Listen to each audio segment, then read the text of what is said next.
welcome back to my YouTube channel. Nah, sesuai banget sama judul video ini. Pada kesempatan kali ini, saya akan mengulas terkait difference between infographic and poster, atau perbedaan antara infografis dan juga poster.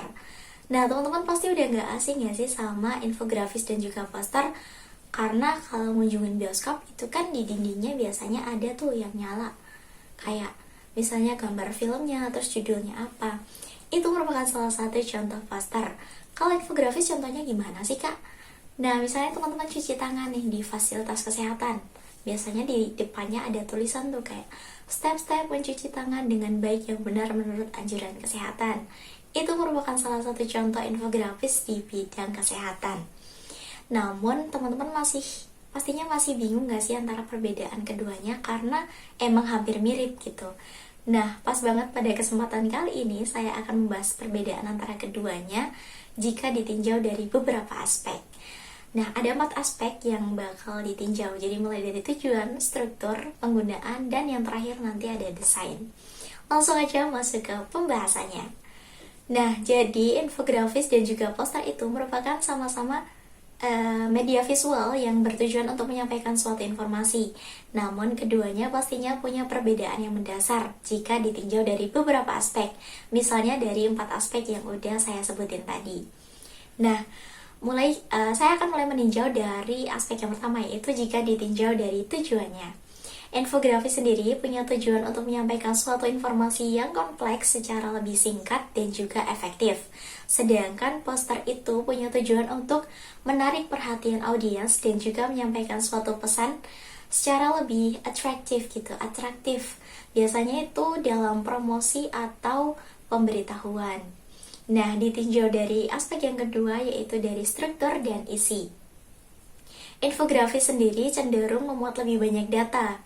Biasanya tuh memuat kayak grafik, diagram, icon, dan juga ilustrasi yang digunakan untuk menyampaikan suatu konsep, hierarki, step atau langkah-langkah, dan semacamnya.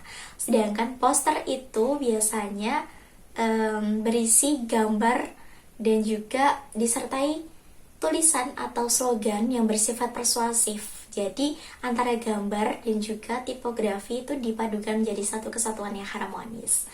Nah, next ditinjau dari aspek yang ketiga, yaitu dari penggunaannya.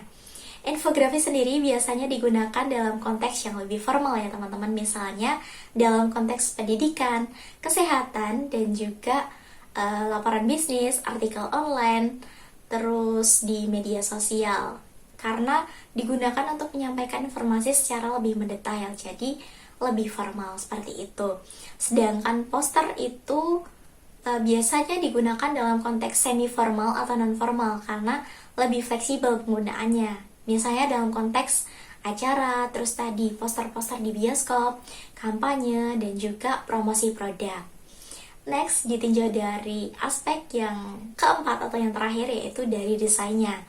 Infografis itu penyusunannya cenderung lebih terstruktur karena harus menggabungkan banyak kayak beberapa elemen visual seperti itu, dan juga informasinya lebih banyak, jadi penggabungannya itu harus harmonis. Sedangkan poster itu lebih fleksibel, misalnya karena mementingkan desain visual, jadi misalnya menggabungkan gambar yang besar dan juga tipografinya itu lebih kreatif kayak gitu.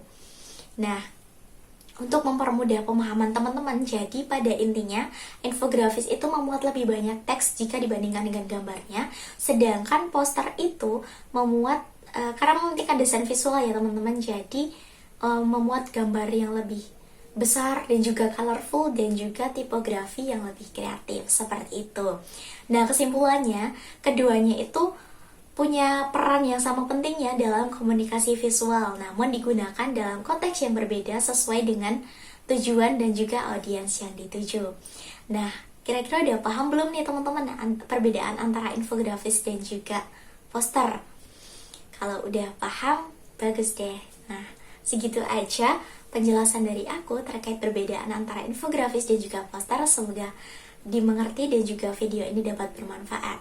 Sekian dari saya, wabillahi taufiq wal hidayah. Wassalamualaikum warahmatullahi wabarakatuh. See you.